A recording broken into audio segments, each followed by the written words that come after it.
کی تخلیق کی، ان کے اندر روح ڈالا، فرشتوں سے کہا کہ آدم کو سجدہ کرو۔ سارے کے سارے فرشتوں نے آدم کو سجدہ کیا سوائے ابلیس کے۔ پروردگار نے اس سے پوچھا ما منعک تجھے سجدہ کرنے سے کس چیز نے روکا؟ تو اس نے کہا اے پروردگار تو نے اسے مٹی سے بنایا ہے اور مجھے آگ سے بنایا ہے۔ آگ کی فطرت یہ ہے کہ وہ اوپر جاتی ہے اور مٹی کی فطرت یہ ہے کہ وہ نیچے جاتی ہے۔ تو جو اوپر جائے وہ زیادہ درجے والی چیز ہے، جو نیچے آئے وہ کم مرتبے والی چیز ہے، تو میں زیادہ مرتبے والا ہو کر کے آدم کو کیوں سجدہ کروں گا؟ تو جب اس نے یہ کہا تو پروردگار نے کہا اخرج منہا فإنک رجیم انا لعنتی الیک یوم الدین، تو یہاں سے نکل جا، تجھ پر صبح قیامت تک میری لعنت ہے۔ تو اس نے پروردگار سے کہا کہ تو اس انسان کی وجہ سے مجھے جنت سے نکال رہا ہے، میں اس انسان کو بہکاتا رہوں گا، گمراہ کرتا رہوں گا، میں تیرے پسندیدہ راستے پر چلنے نہیں دوں گا۔ تو پروردگار نے جواب میں کہا الا المخلصین، جو ہمارے نیک لوگ ہیں، جو متقی لوگ ہیں، جو پرہیزگار ہیں، عبادت گزار ہیں، انہیں تم میرے راستے سے نہیں بہکا پاؤ گے۔ تو اس وقت سے لے کر کے آج تک شیطان اپنے اس بات پر لگا ہوا ہے۔ آپ اندازہ کریں جب بھی کوئی نیک کام کرنے کی بات آتی ہے، جب انسان سوچتا ہے کہ میں نماز پڑھوں گا، تو اس کے دل میں کہیں نہ کہیں یہ بات پیدا ہوتی ہے کہ جمعہ سے شروع کرنا ہے، اگلے جمعہ سے شروع کرنا ہے۔ روزے رکھنے کی بات آتی ہے، انسان سوچتا ہے اس سال سے نہیں اگلے سال سے روزہ رکھنا ہے۔ جس بھی نیک کام کے کرنے کی بات آتی ہے، انسان کے اندر یہ بات آتی ہے کہ اسے آج سے نہیں کل پر کرنا ہے۔ وہ ہر نیک کام کو آج اور کل پر ٹالتا رہتا ہے، حتیٰ کہ اس کی زندگی ختم ہو جاتی ہے، وہ نیک کام نہیں کر پاتا ہے۔ پروردگار نے قرآن پاک میں کہا ہے سارعوا الی مغفرۃ من ربکم وجنات عرضها السماوات والارض اعدت للمتقین، کہ نیکی میں ایک دوسرے سے مقابلہ کرو، اللہ کی مغفرت کی طرف دوڑو۔ اللہ نے تمہارے لیے جنت بنایا ہے اور یہ جنت متقی کے لیے ہے۔ یعنی شیطان انسان کے من میں یہ ڈالتا ہے کہ نیکی آج سے نہیں کل سے کرنا ہے۔ پروردگار شیطان کی اسی چال کو توڑنے کے لیے کہا ہے کہ اللہ کی رضا، اللہ کی مغفرت، اللہ کی بندگی، اللہ کی اطاعت کرنے کی طرف جلدی کرو۔ کہیں پر پروردگار نے کہا ہے فاستبقوا الخیرات، انسان دنیا حاصل کرنے کے لیے ایک دوسرے سے مقابلہ کرتا ہے۔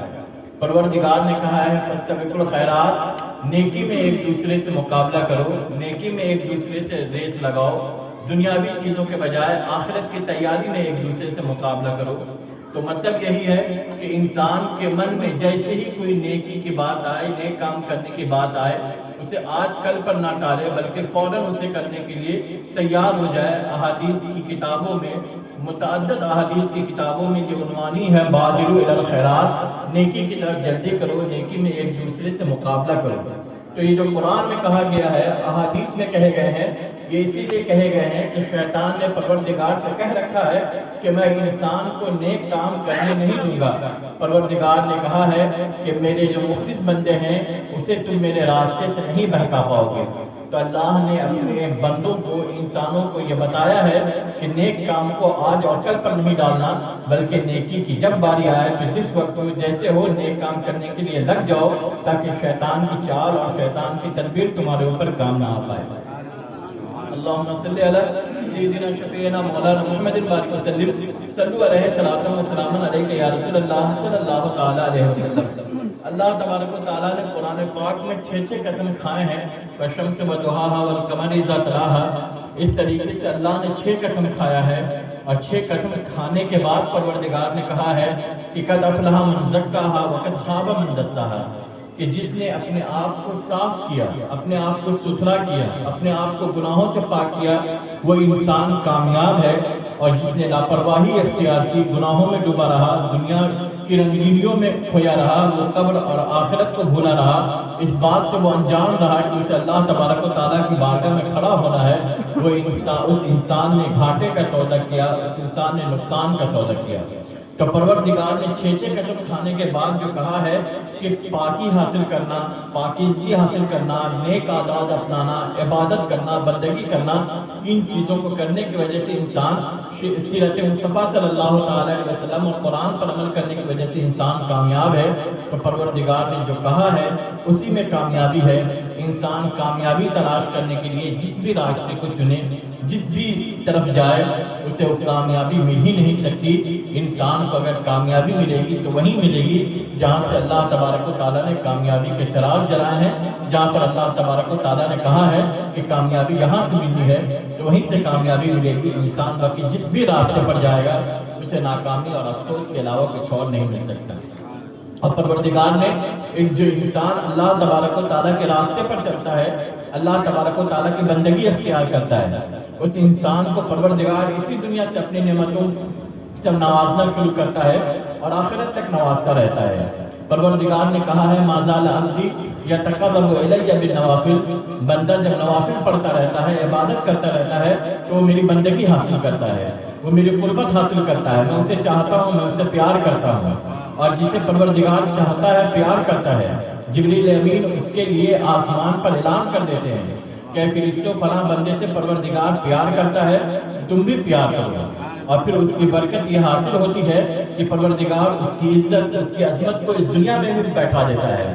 پروردگار کہتا ہے سیجعل لهم الرحمن ودا، کہ پروردگار نیک بندوں کی محبت انسانوں کے دلوں میں، اپنے ہر مخلوق کے دل میں پیدا کر دیتا ہے۔ تو جو انسان نیک بندہ ہے، شریعت پر عمل کرتا ہے، سیرت مصطفیٰ اور سنت مصطفیٰ پر عمل کرتا ہے، قرآن پر عمل کرتا ہے، پروردگار اس کی عظمت کا اعلان آسمانوں پر کراتا ہے، پروردگار اس کے احترام کو زمین کی مخلوق میں بیٹھا دیتا ہے۔ اللہ تبارک و تعالیٰ اس کی عزت کی نگہبانی کرتا ہے، اس کی عمر کو بڑھا دیتا ہے، اس کے اندر چین پیدا کر دیتا ہے، اس کے اندر سکون پیدا کرتا ہے، اس کے بچوں کو، اس کی بیویوں کو اس کا فرما بردار کرتا ہے، اس کے رزق میں برکتیں پیدا کرتا ہے۔ اللہ تبارک و تعالیٰ اسے اپنی کفالت، اپنی نگہبانی میں لے لیتا ہے۔ اللہ تبارک و تعالیٰ کہتا ہے جو میرا دوست ہو گیا، میرا ولی ہو گیا، میرا پیارا ہو گیا اور میں جسے چاہ رہا ہوں، اگر کسی نے اسے تکلیف دیا فقط آذنتہ بالحرب، تو پروردگار کہتا ہے میں اس تکلیف دینے والے سے جنگ کا اعلان کرتا ہوں۔ تو آپ اندازہ کریں جب کسی بندے کو پروردگار چاہ لے، اور پھر پروردگار جب کسی بندے کو چاہ لے اور پھر چاہنے کے بعد پروردگار یہ کہے کہ اگر میرے بندے کو کوئی تکلیف دے گا تو میں اس سے لڑائی کروں گا، تو پھر اس بندے کو چین کیوں نہ ہو، اس بندے کو سکون کیوں نہ ہو، اس بندے کو راحت کیوں نہ ہو، اس بندے کو قرار کیوں نہ ہو۔ وہ بندہ چین سکون کی دنیا میں اسی چیز کو پروردگار نے کہا ہے الا ان اولیاء اللہ لا خوف علیہم ولا هم یحزنون، کہ جو اللہ کے دوست ہیں، اللہ کے پیارے ہیں، سیرت مصطفیٰ کو اپنانے والے ہیں، کردار مصطفیٰ میں کھوئے ہوئے ہیں، قرآن کی آیتوں کے مطابق زندگی گزارتے ہیں، وہ انہیں نہ کوئی خوف ہے نہ کوئی غم ہے، اور انہیں اس دنیا میں بھی خوشخبری ہے اور آخرت میں بھی خوشخبری ہے۔ تو پروردگار اپنے نیک بندوں کو خوشخبری دیتا ہے کہ تم چین کی دنیا میں رہو، تم بے فکر رہو، تم اطمینان سے رہو، پروردگار تمہارا نگہبان ہے، پروردگار کی قدرت تمہاری نگہبانی کر رہی ہے، پروردگار کی عظمتیں تمہارے ساتھ ہیں، پروردگار کی قدرت اور پروردگار کا سایہ اور پروردگار کی نصرت تمہارے ساتھ ہے۔ تو جو اللہ کا ہو گیا پروردگار اس کا محافظ، اس کا نگہبان ہو جاتا ہے، اور جس کا محافظ پروردگار ہو جائے اسے نہ اس دنیا میں کوئی بگاڑ سکتا ہے، ہزار طاقتیں پیدا ہو جائیں، ہزار قوتیں آ جائیں، اللہ کے محبوب کو، اللہ کے پیاروں کا اور اللہ کے دوستوں کا کوئی بال باقا نہیں کر سکتا ہے۔ تو جو انسان اللہ والا ہو گیا اس کی یہ دنیا بھی اچھی رہی اور اس کی آخرت بھی اچھی رہی۔ اب غور کریں، قرآن پاک میں آیت ہے والکاظمین الغیظ والعافین عن الناس واللہ یحب المحسنین۔ جو انسان غصے کو پیتا ہے، جو انسان غلطیوں کو معاف کر دیتا ہے، اللہ تبارک و تعالیٰ اسے چاہتا ہے۔ آپ اندازہ کریں جب انسان کسی کی غلطی کو معاف کر رہا ہے، انسان غصہ جس بات پر آنا چاہیے اس بات پر وہ غصے کو پی جا رہا ہے، غصہ نہیں کر رہا ہے، پروردگار کہتا ہے ایسے نیکوکاروں کو اللہ چاہتا ہے۔ تو اللہ ساری کائنات کا پالنہار ہے۔ جب پروردگار موت دیتا ہے، زندگی دیتا ہے، سورج اگاتا ہے، چاند کو نکالتا ہے، تارے آسمان پر جھلملاتا ہے، ساری چیزیں وہ کرتا ہے، انسانوں کو روزی قبائل کو بڑھانا، ہر ایک چیز پروردگار کر رہا ہے۔ تو پروردگار کہتا ہے جو آدمی غصہ پی جائے، جو آدمی لوگوں کی غلطیوں کو معاف کرے، پروردگار اسے چاہتا ہے، پروردگار اسے محبوب رکھتا ہے۔ تو جسے پروردگار چاہنے لگے، محبوب رکھنے لگے، اسے پھر کیا تکلیف ہو سکتی ہے، کیا غم ہو سکتا ہے، کیا فکر ہو سکتی ہے۔ تو ہمیں چاہیے کہ ہم نیک بننے کی کوشش کریں، ہمیں چاہیے کہ ہم اچھے بننے کی کوشش کریں، ہمیں چاہیے کہ ہم اپنے آپ کو بہتر بنانے کی کوشش کریں، ہمیں چاہیے کہ ہم تنہائی اپنے لیے دن میں 24 گھنٹے میں 5 منٹ کا ضرور وقت نکالیں کہ ہم تنہائی میں جائیں اور پھر جا کر کے اپنے آپ کے بارے میں سوچیں کہ ہمارے اندر کیا کیا اچھائیاں ہیں اور کیا کیا خرابیاں ہیں۔ ان اچھائیوں کی پہچان کریں، ان خرابیوں کو نکالیں اور ان خرابیوں کو اپنے اندر سے ختم کریں۔ ہر دن اپنے آپ کو نیک اور ہر دن اپنے آپ کو بہتر بنانے کی کوشش کریں۔ جیسے جیسے ہم اپنے آپ کو بہتر بنانے کی کوشش کریں گے، ویسے ویسے اللہ کی رحمتیں اور اللہ کی مہربانیاں ہمارے طرف متوجہ ہوتی بھی جائیں گی۔ اللہ تبارک و تعالیٰ نے اسی چیز کو قرآن پاک میں کہا ہے، ادعونی استجب لکم، تم دعا کرو میں تمہاری دعا کو قبول کروں گا۔ تو پروردگار آپ اندازہ کریں، پروردگار کہتا ہے تم بولو، تم مانگو، تم دعا کرو، التجا کرو، فریاد کرو، میں تمہاری التجا، تمہاری بولی، تمہاری فریاد کو سن رہا ہوں اور اسے قبول کر رہا ہوں۔ پروردگار ہر رات کے آخری پہر آسمان پر تجلی فرماتا ہے اور کہتا ہے کون ہے مانگنے والا، مانگے میں اسے دینے والا ہوں۔ تو جو پروردگار کا نیک بندہ ہوتا ہے، پیارا بندہ ہوتا ہے، پروردگار اس کی باتوں کو قبول کرتا ہے، اس کی باتوں کا لحاظ کرتا ہے، اس کی دعاؤں کو قبول کرتا ہے۔ آپ اللہ کے نیک بندوں کی تاریخ دیکھ لیں، حضرت خواجہ غریب نواز انا ساگر ایک کٹورے میں آنے والا نہیں، لیکن اللہ کے نیک بندے نے چاہا تو وہ پورا کا پورا تالاب ایک کٹورے میں آ گیا۔ 12 سال کی بارات ڈوبی ہوئی نکل ختم ہو جاتی ہے، لیکن اللہ کے نیک بندے نے چاہا کہ وہ بارات ویسے کے ویسے نکل جائے، تو وہ بارات ویسے کے ویسے ہی دریا سے 12 سال کے بعد صحیح سلامت نکلتا ہوا آ رہا ہے۔ یہ اس لیے ہو رہا ہے کہ وہ نیک بندے ہیں، اور جو نیک بندہ ہوتا ہے وہ جو بولتا ہے، جو کہتا ہے، پروردگار اس کی زبان کو خالی ہونے نہیں دیتا ہے، اس کی زبان کا لحاظ اور اس کی زبان کا آبرو رکھتا ہے۔ وہ جو کہتا ہے ویسے ہی تعریف بنتی چلی جاتی ہے، وہ جو بولتا ہے ویسی ہی چیزیں ہوتی چلی جاتی ہیں، حتیٰ کہ وہ جو کہتا ہے پروردگار اس کی عظمت کا لحاظ کرتے ہوئے، اس کی زبان کا لحاظ کرتے ہوئے اپنی لکھی ہوئی تحریر لوح محفوظ کو بدل کر کے اپنے بندے کے کہے کے مطابق کر دیتا ہے۔ تو جو نیک بن جاتا ہے پروردگار اپنی قدرت کو اس کے قدموں میں ڈال دیا کرتی ہے۔ جو نیک بن جاتا ہے پروردگار اسے وہ جو چاہتا ہے پروردگار ویسا ہی کرنے لگتا ہے۔ حضرت عبداللہ ابن مبارک رضی اللہ تعالیٰ عنہ کا واقعہ ہے۔ حضرت عبداللہ ابن مبارک رضی اللہ تعالیٰ عنہ آپ حج کرنے کے لیے جا رہے تھے، آپ نے دیکھا کہ ایک عورت راستے پر بیٹھی ہے، آپ نے اس سے کہا کہ اے خاتون تم کون ہو؟ تو وہ کہتی ہے قل سلام فسوف یعلمون، تم سلام کرو تو جان جاؤ گے کہ میں کون ہوں۔ حضرت عبداللہ کو لگا کہ یہ عورت مسلمان ہے، آپ نے کہا السلام علیکم، تو وہ عورت جواب میں کہتی ہے کتب ربکم علی نفسہ الرحمہ، سلام جو کہتا ہے پروردگار اپنی رحمت اس کے لیے واجب کر دیتا ہے۔ حضرت عبداللہ رضی اللہ تعالیٰ عنہ نے پھر ان سے دوسرا سوال کیا، اے خاتون آپ یہاں پر کتنے دن سے ہیں؟ تو وہ کہتے ہیں والذی خلق السماوات والارض فی 6 ایام، وہ پروردگار جس نے آسمان اور زمین کو 6 دنوں میں بنایا ہے، یعنی وہ کہہ رہی ہیں میں اس جگہ پر 6 دن سے ہوں۔ حضرت عبداللہ رضی اللہ تعالیٰ عنہ نے پھر ان سے تیسرا سوال کیا کہ آپ یہاں پر 6 دن سے کیا کر رہی ہیں؟ تو وہ کہتی ہیں میں یہدی اللہ فلا مضل لہ، جسے اللہ ہدایت دیتا ہے اسے کوئی گمراہ کرنے والا نہیں ہے۔ یعنی وہ کہہ رہی ہیں میں یہاں پر میں راستہ بھٹک چکی ہوں۔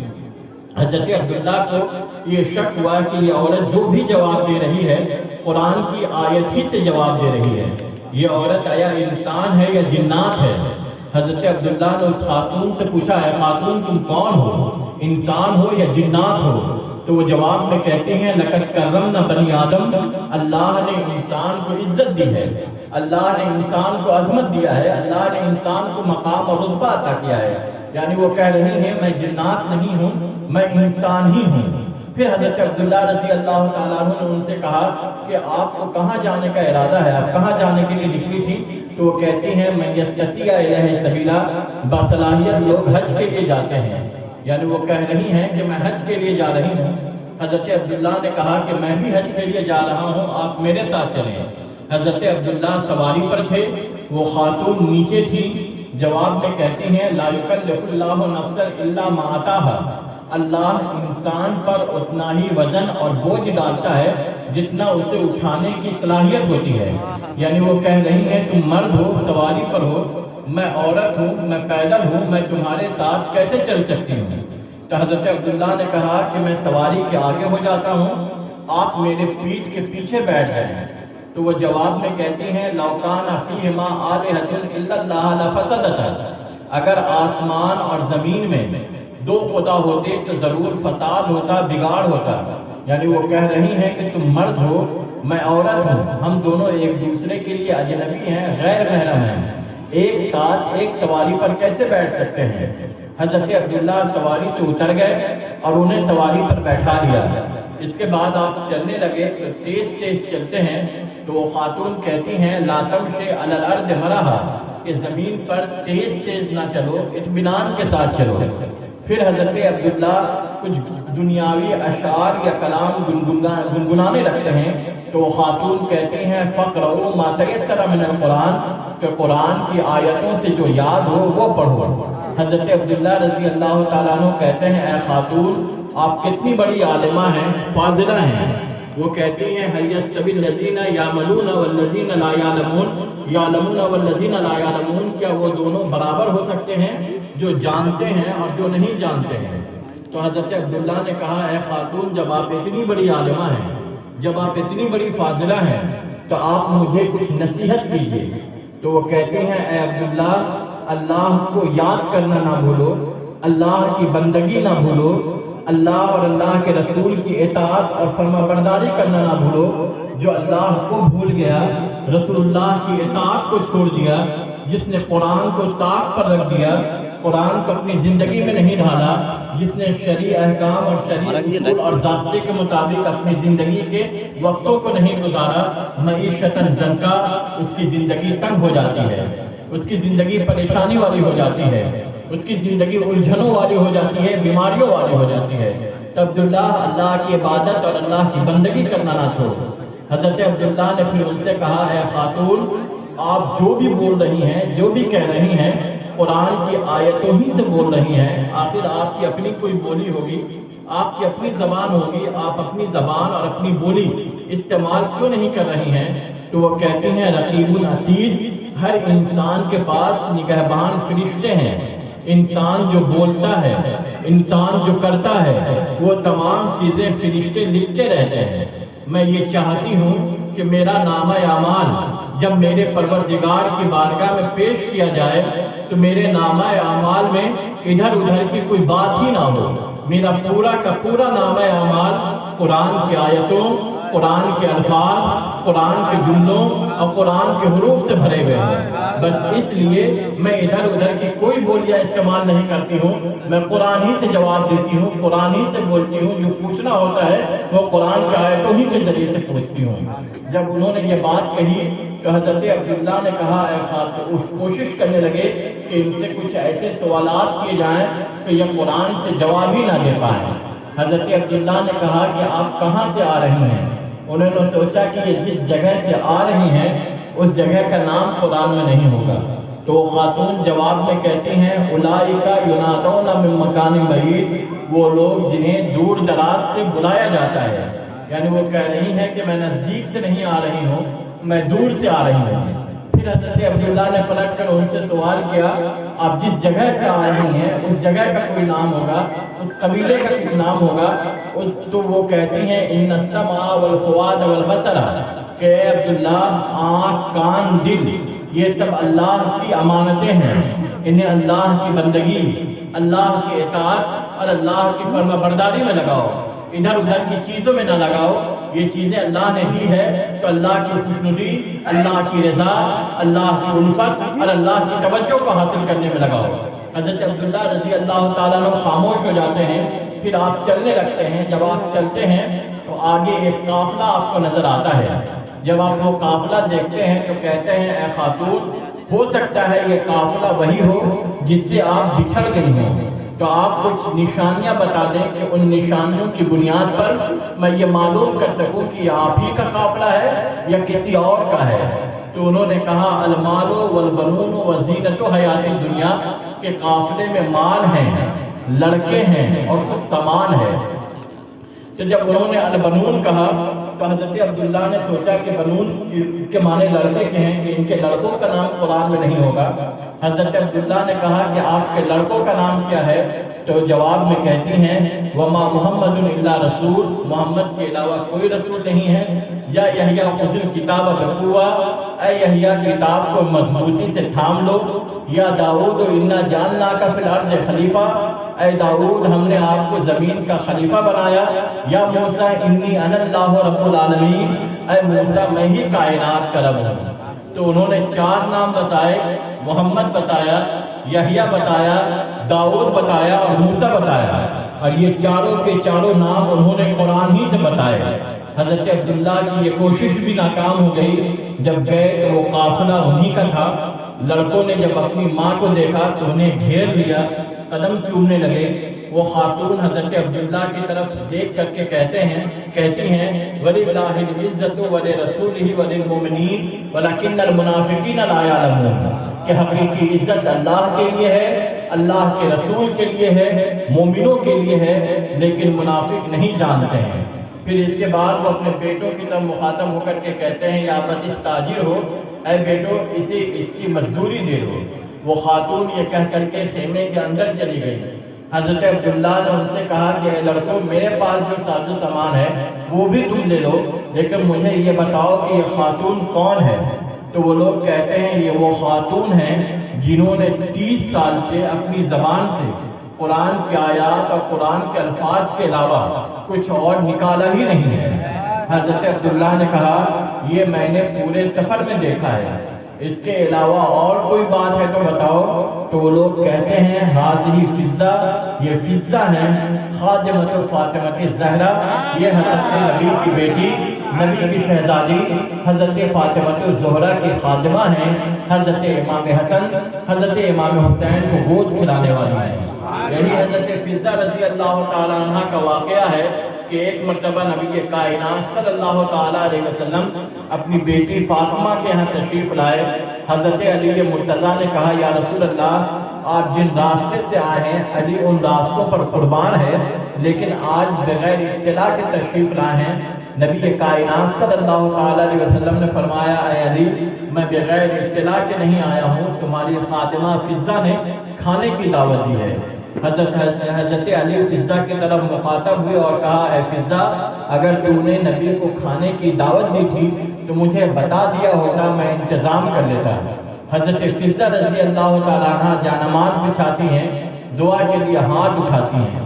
ابھی آپ نے دعا کے لیے ہاتھ اٹھایا ہے، دروازے کی کنڈی بجتی ہے، دروازہ کھولا جاتا ہے، 2 فرشتے ہیں اور وہ کہتے ہیں میں جنت سے حضرت فضہ کی دعا کی وجہ سے نبی پاک صلی اللہ تعالیٰ علیہ وسلم کے لیے کھانا لے کر کے آیا ہوں۔ تو حضرت فضہ رضی اللہ تعالیٰ عنہ ابھی جانماز پر بیٹھی ہیں، دعا ختم بھی نہیں ہوئے ہیں، پروردگار ان کی دعا کی برکت اور ان کی بولی کا لحاظ کرتے ہوئے جنت سے کھانا بھیجتا ہوا نظر آ رہا ہے۔ تو حضرت فضہ رضی اللہ تعالیٰ عنہ کے اندر کون سی خاص بات تھی؟ حضرت فضہ رضی اللہ تعالیٰ عنہ کے اندر کون سی خوبی تھی؟ حضرت فضہ رضی اللہ تعالیٰ عنہ کے اندر کون سا کمال تھا؟ تو وہ کمال بس یہ تھا کہ وہ نیک تھی، وہ اپنی زبان سے غیبت نہیں کرتی تھی، وہ اپنی زبان سے چغلی نہیں کرتی تھی، وہ اپنی زبان سے جھوٹ نہیں بولا کرتی تھی، وہ اپنی زبان سے کسی کے دل کو تکلیف نہیں دیتی تھی، وہ قرآن پر عمل کرنے والی تھی، وہ اپنی زبان اور اپنے وقتوں کا لحاظ کرنے والی تھی، اللہ کی عبادت میں مشغول رہنے والی تھی، اس کے عشق مصطفیٰ صلی اللہ تعالیٰ علیہ وسلم میں فنا تھی، نبی پاک صلی اللہ تعالیٰ علیہ وسلم کی دیوانی تھی، آپ کی سنتوں پر زندگی گزارتی تھی، آپ کے فرمان پر عمل کرتی تھی، ہر چیز بکھر جائے وہ انہیں منظور تھا، لیکن یہ منظور نہیں تھا کہ پیغمبر خدا صلی اللہ تعالیٰ علیہ وسلم کی کسی بات پر عمل نہ کیا جائے۔ تو انہوں نے اپنے آپ کو اللہ اور اللہ کے رسول میں فنا کر دیا، انہوں نے اپنے آپ کو قرآن اور احادیث میں ڈبو دیا۔ اللہ تبارک و تعالیٰ نے انہیں یہ عظمت اور یہ مقام عطا فرمایا ہے کہ وہ جو بولی پروردگار نے اسے قبول کیا، انہوں نے جو عرض کیا پروردگار نے انہیں سنا، انہوں نے جو فریاد کیا پروردگار نے اس فریاد کو قبول کیا، انہوں نے پروردگار سے جو التجائیں کی پروردگار نے ان التجاؤں کو سنا۔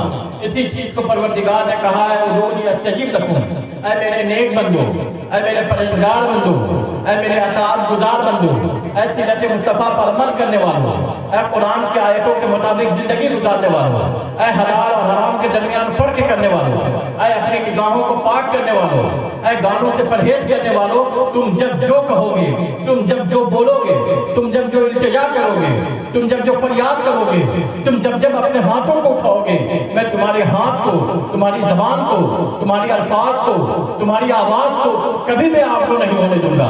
تم میری عبادتوں میں اپنے آپ کو لگایا ہے، میرے لیے تم نے اپنی نیند کو قربان کیا ہے، میرے لیے تم نے دھوپ کو دھوپ نہیں سمجھا ہے، جاڑے کو جاڑا نہیں سمجھا ہے۔ جو پروردگار ماؤں سے کہیں زیادہ مہربان ہے، وہ اپنے ایسے نیک اور صالح اور پرہیزگار بندوں کے الفاظ کو کیسے لائقہ جان دے سکتا ہے؟ پروردگار کبھی بھی اپنے نیک بندوں کی بولی کو بے مقبول بنا نہیں سکتا ہے۔ جب اللہ کا نیک بندہ جو دعا کرتا ہے، اللہ تبارک و تعالیٰ اسے قبول کرتا ہے۔ اور صرف وہی نہیں بلکہ حضرت امام احمد رضا فاضل بریلوی علیہ رحمۃ الرضوان نے جو مقامات گنائے ہیں، ان مقامات میں حضرت خواجہ غریب نواز کے آستانے کے بارے میں لکھا ہے کہ یہ آستانہ وہ جگہ ہے جہاں پر انسان آ کر کے دعا کرتا ہے تو پروردگار اس کی دعاؤں کو جلد قبول کرتا ہے۔ تو آپ غور کریں، بندے کا دعا کرنا تو اپنی جگہ ہے، بندہ جہاں ہے وہاں جا کر کے اگر کوئی التجا کرتا ہے تو اس کی دعاؤں کو قبول کر لیا جاتا ہے۔ ہم جو بھی اللہ کے اولیاء کے دربار پر جاتے ہیں اسی لیے جاتے ہیں کہ ان کے وجہ سے پروردگار ہماری بولیوں کو قبول کر لے گا۔ تو جب ان کی وجہ سے پروردگار ہم گناہگاروں کی بولیوں کو قبول کر لے گا تو وہ نیک بندے جب کوئی بولیں گے تو پروردگار کیسے قبول نہیں کر سکتا ہے؟ اللہ نے اپنے نیک بندوں کو یہ عظمت عطا کر رکھی ہے، جو بھی نیک بنتا ہے پروردگار اس کی باتوں کو قبول فرماتا ہے۔ اللہم صلی علی۔ اسی طریقے سے دیکھیں گے دہلی میں لوگ نماز جنازہ لے کر کے جب قبرستان گئے، اب قبرستان جب وہ لوگ گئے تو وہاں ان کا امام موجود نہیں ہے، وہ 200 لوگ ہیں اور 200 میں سے کسی کو نماز جنازہ پڑھانا نہیں آتا ہے۔ وہ سارے کے سارے لوگ پریشان ہیں کہ آخر نماز جنازہ پڑھائے گا تو پڑھائے گا کون؟ تو وہ لوگ دیکھتے ہیں کہ آگے سے ایک شخص آ رہا ہے، داڑھی ہے، ٹوپی ہے، مولوی لگ رہا ہے۔ ان لوگوں نے ان سے کہا کہ آپ نماز پڑھا دیں، تو انہوں نے کہا کہ میں کیوں نماز پڑھاؤں، تمہارا جو امام ہوگا وہ نماز پڑھائے گا۔ تو ان لوگوں نے کہا کہ ہمارے امام آ ہی نہیں ہیں۔ ان لوگوں نے ضد کر کے انہیں نماز پڑھانے کے لیے آگے کر دیا۔ جب آپ نماز پڑھانے کے لیے آگے آئے تو ثنا پڑھتے ہیں، ثنا میں جلہ ثناؤں کا ہے، تو آپ جلہ ثناؤں کا کو بار بار پڑھتے ہیں۔ غیب سے آپ کے پاس آواز آتی ہے کہ اے میرے بندے کیا بات ہے، آپ بار بار اس لفظ کو کیوں پڑھ رہے ہو؟ تو وہ کہتے ہیں اے پروردگار تیری تعریف کی جائے، تیری عظمت بیان کی جائے، تیری بزرگی بیان کی جائے، اس کے باوجود سامنے جو میت ہے، مردہ ہے، وہ جہنمی کا جہنمی، وہ آگ میں جلے، یہ کیسے ہو سکتا ہے؟ پروردگار نے کہا جاؤ میں نے اسے بخش دیا۔ پھر آپ آگے بڑھے، آگے پڑھے، دعا آتی ہے، دعا میں اللہم اغفر لحینا ومیتنا ہے، اے پروردگار ہمارے زندے کو بخش دے، ہمارے مردے کو بخش دے۔ تو جب یہ ہے تو آپ اللہم اغفر لحینا ومیتنا کو بار بار پڑھ رہے ہیں، پھر آواز آتی ہے کہ اے میرے بندے کیا بات ہے، ہم نے تو مردے کو بخش دیا ہے، آپ پھر اسے بار بار کیوں پڑھ رہے ہو؟ تو وہ کہتے ہیں اے پروردگار یہ صحیح ہے کہ تو نے مردے کو تو بخش دیا ہے، لیکن میرے پیچھے جو 200 لوگ نماز جنازہ پڑھ رہے ہیں، یہ 200 لوگ گنہگار ہیں، خطا کار ہیں، گناہوں میں ڈوبے ہوئے ہیں۔ یہ کہا جائے کہ زندوں کو بخش دے، اس کے باوجود بھی یہ گنہگار کے گنہگار ہی رہیں، خطا کار کے خطا کار ہی رہیں، سیاہ کار کے سیاہ کار ہی رہیں، یہ تیری رحمت سے دور ہے۔ اللہ تبارک و تعالیٰ نے کہا کہ میں نے صرف ان بندوں کو بخشا ہی نہیں بلکہ میں نے انہیں اپنا دوست اور اپنا محبوب، اپنا پیارا بنایا ہے۔ جب آپ سلام پھیرتے ہیں تو سلام پھیرنے کے بعد ان سے کہتے ہیں کہ تم جانتے ہو میں کون ہوں، میں مجدد الف ثانی کا پیر باقی باللہ ہوں۔ تو حضرت باقی باللہ اگر کہتے ہیں کہ مردے کو بخش دے، پروردگار مردے کو بخش رہا ہے۔ حضرت باقی باللہ کہتے ہیں پروردگار زندوں کو بخش دے، پروردگار زندوں کو بخش رہا ہے۔ آخر ایسا کیوں ہے؟ ایسا اسی لیے ہے کہ وہ نیک تھے۔ حضرت باقی باللہ ہی مجدد الف ثانی علیہ رحمۃ الرضوان کے بیٹوں کا واقعہ ہے کہ ان کے بیٹے کسی سے پڑھتے ہیں۔ حضرت مجدد الف ثانی اپنے بیٹوں سے کہتے ہیں کہ اے بیٹے تم جن سے پڑھ رہے ہو ان کی پیشانی پر کافر لکھا ہوا ہے۔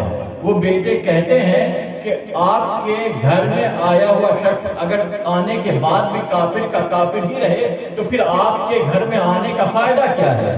حضرت مجدد الفسانی دعا کرتے ہیں اور اس کی تقدیر سے پروردگار کفر کو مٹا کر کے مسلمان لکھتا ہوا، مومن لکھتا ہوا نظر آ رہا ہے۔ تو وہ لوگ جو کہتے ہیں پروردگار اسے قبول کرتا ہے، اسے سنتا ہے، وجہ یہی ہے کہ ان لوگوں نے کبھی بھی قرآن کی آیتوں کو نظر انداز نہیں کیا۔ پروردگار نے جو حکم دیا ہے، پروردگار نے جیسے زندگی گزارنے کے لیے کہا ہے، ان لوگوں نے ویسے ہی زندگی گزاری۔ نبی پاک صلی اللہ تعالیٰ علیہ وسلم نے جیسی ہدایت کی ہے، جیسے چلنے کے لیے کہا ہے، ان لوگوں نے اسی طریقے سے زندگی گزاری۔ اس لیے پروردگار کی رحمتیں ان کی طرف متوجہ ہوئیں، اور وہ لوگ جو کہ انہیں اللہ نے عزت دیا، عظمت دیا، مقام دیا، رتبہ دیا، اس دنیا میں بھی انہیں انوکھا بنایا اور آخرت میں بھی انہیں اللہ تبارک و تعالیٰ انوکھا بنا چکا ہے۔ انہیں بھی اس دنیا میں بھی اللہ تبارک و تعالیٰ نے انہیں عزتیں دی، اور آخرت میں بھی پروردگار انہیں عظمت اور شان کے ساتھ اور جنت میں آباد فرمائے گا۔ آپ حضرت عمر رضی اللہ تعالیٰ آپ اپنے جو خلیفہ ہیں حضرت ابو بکر صدیق رضی اللہ تعالیٰ عنہ کو دیکھ لیں۔ حضرت ابو بکر صدیق رضی اللہ تعالیٰ عنہ کی اہلیہ نے کہا کہ مجھے حلوہ کھانے کی خواہش ہے۔ حضرت ابو بکر صدیق نے کہا کہ میری جو تنخواہ ہے اس تنخواہ میں گنجائش نہیں ہے کہ میں حلوے کا انتظام کر سکوں۔ ان کے جو حضرت ابو بکر صدیق کو تنخواہ ملتی تھی اس سے انہوں نے تھوڑا تھوڑا پیسہ بچایا، حلوہ بنایا، حضرت خود ابو بکر صدیق کو پیش کیا۔ حضرت ابو بکر صدیق نے کہا کہ یہ حلوہ کہاں سے آیا ہے؟ تو انہوں نے کہا کہ آپ کو جو تنخواہ ملتی تھی اس سے میں نے پیسے بچا بچا کر کے یہ حلوہ بنائے ہیں۔ تو حضرت ابو بکر صدیق نے اتنا پیسہ اپنی تنخواہ سے کم کر دیا۔ اگر آپ نہ بھی کم کرتے تو کوئی فرق نہیں پڑتا، لیکن حضرت ابو بکر صدیق نے اس پر عمل کر کے بتا دیا کہ تقوی پر کس طریقے سے عمل کیا جائے گا، سیرت مصطفیٰ پر کتنی سختی کے ساتھ عمل کیا جائے گا، قرآن پر کتنی مضبوطی کے ساتھ عمل کیا جائے گا۔ انہوں نے تقوی، پرہیزگاری اور بندگی کے اعلیٰ معیار پر اپنے آپ کو کھڑا کر کے امت محمدی صلی اللہ تعالیٰ علیہ وسلم کو یہ تعلیم دے دیا کہ کس طریقے سے دین پر عمل کرنا ہے، کس طریقے سے دین پر چلنا ہے۔ حضرت عمر فاروق رضی اللہ تعالیٰ عنہ ہیں، علی مرتضیٰ، چند لوگوں نے دیکھا کہ حضرت عمر فاروق کی ضرورت پوری نہیں ہوتی ہے جتنی تنخواہ ملتی ہے۔ حضرت حفصہ رضی اللہ تعالیٰ عنہا ام المومنین حضرت عمر کی بیٹی تھی، ان لوگوں نے حضرت حفصہ سے کہا کہ آپ حضرت عمر سے کہیں کہ وہ اپنی تنخواہ بڑھا لیں۔ حضرت عمر نے کہا کہ بیٹی، ان لوگوں نے کہا کہ میں اپنی تنخواہ بڑھا لوں، تو انہوں نے کہا کہ میں نام ان کے نہیں بتاؤں گا۔ تو حضرت عمر نے کہا کہ اگر تم ان کے نام بتا دیتی تو میں ان لوگوں کو کوڑے سے مارتا۔ ہمارے پیغمبر احمد مصطفیٰ محمد مصطفیٰ صلی اللہ تعالیٰ علیہ وسلم، آپ کے پاس 2 جوڑے کپڑے تھے، ایک کو آپ خاص موقع پر پہنا کرتے تھے، ایک کو آپ ہمیشہ پہنا کرتے تھے۔ آپ کے پاس ایک چادر تھی، اس سے آپ استعمال کرتے تھے، جاڑے میں آدھی نیچے بچھاتے تھے، آدھی کو اوڑھ لیتے تھے۔ آپ کو تکیہ کھجور کی چھالوں کا تھا۔ وہ نبی جس سے یہ اللہ تبارک و تعالیٰ نے یہ عظمت دی کہ انہوں نے سورج کی طرف اشارہ کیا، سورج پلٹ کر کے آ گیا، چاند کی طرف اشارہ کیا، چاند 2 ٹکڑے ہو گیا، انگلی سیدھی کی، انگلیوں سے پانی کے چشمے جاری ہو گئے، کسی کو لکڑی اٹھا کر کے دے دیا، وہ ٹارچ کی طرح جلنے لگی، جنگ کے میدان میں کھجور کی ٹہنی کسی کو توڑ کر کے دے دیا، وہ تلوار کی طرح کام کرنے لگی۔ پروردگار نے محبوب کائنات کے ہاتھ میں اپنی پوری قدرت دے دی، اس کے باوجود انہوں نے اتنی سادہ اور معمولی سی زندگی گزاری۔ میں نے دامن مصطفیٰ کو پکڑا ہے، میں نے ان کی زندگی کو تھاما ہے، میں عشق مصطفیٰ کے مطابق زندگی گزار رہا ہوں، میں محبت مصطفیٰ میں جی رہا ہوں۔ آج اس لیے عمر کو بچپن میں اونٹ چلانا نہیں آتا تھا، میرا باپ مجھے ڈانٹتا تھا کہ تمہیں اونٹ چلانا نہیں آتا ہے۔ وہی عمر آج ہے کہ دنیا کے 3 بر اعظموں پر امن، چین، انصاف، حق کے جھنڈوں کو پھیلا رہا ہے۔ آج جب تک میں دامن مصطفیٰ کو پکڑے رہوں گا، سیرت مصطفیٰ کو تھامے رہوں گا، جب تک میں فرمان مصطفیٰ کے مطابق زندگی گزارتا رہوں گا، جب تک غلامی مصطفیٰ کا پٹا میرے گردن میں رہے گا، جب تک میں دین مصطفیٰ صلی اللہ تعالیٰ علیہ وسلم کے مطابق زندگی گزارتا رہوں گا، میں عظمتوں کی بلندیوں کو چھوتا رہوں گا۔ اور جس دن میں نے نبی کے دامن کو چھوڑ دیا، طریقہ مصطفیٰ کو چھوڑ دیا، عجائب مصطفیٰ کو چھوڑ دیا، وہ دن میری تنزلی اور میری پستی کا دور ہوگا۔ تو حضرت ابو بکر صدیق حضرت عمر رضی اللہ تعالیٰ عنہ نے یہ بول کر کے دنیا والوں کو بتا دیا کہ اپنی زندگی کے ہر موڑ پر، ہر وقت، ہر لمحہ اگر کسی چیز کا لحاظ کرنا ہے تو سیرت مصطفیٰ کا لحاظ کرنا ہے، تعلیم مصطفیٰ کا لحاظ کرنا ہے، قرآن کی آیتوں کا لحاظ کرنا ہے، پروردگار کی باتوں کا لحاظ کرنا ہے۔ حضرت ابوبکر صدیق رضی اللہ تعالیٰ عنہ ہیں۔ جب نبی پاک صلی اللہ تعالیٰ علیہ وسلم کا وصال ہوا، حالات خراب ہو گئے، لوگ مدینے پر حملہ کرنا چاہتے تھے، صحابہ نے حضرت ابوبکر صدیق سے کہا کہ نبی نے اپنی زندگی میں جس لشکر کو جنگ کے لیے جانے کے لیے کہا تھا، جہاد کے لیے جانے کے لیے کہا تھا، اب اس لشکر کو نہ بھیجا جائے، حالات خراب ہیں، اگر یہ لشکر بھی باہر چلی گئی تو ہو سکتا ہے دشمن ہم پر حملہ کر دے اور ہمارے پاس مقابلے کے لیے کوئی چیز نہ ہو۔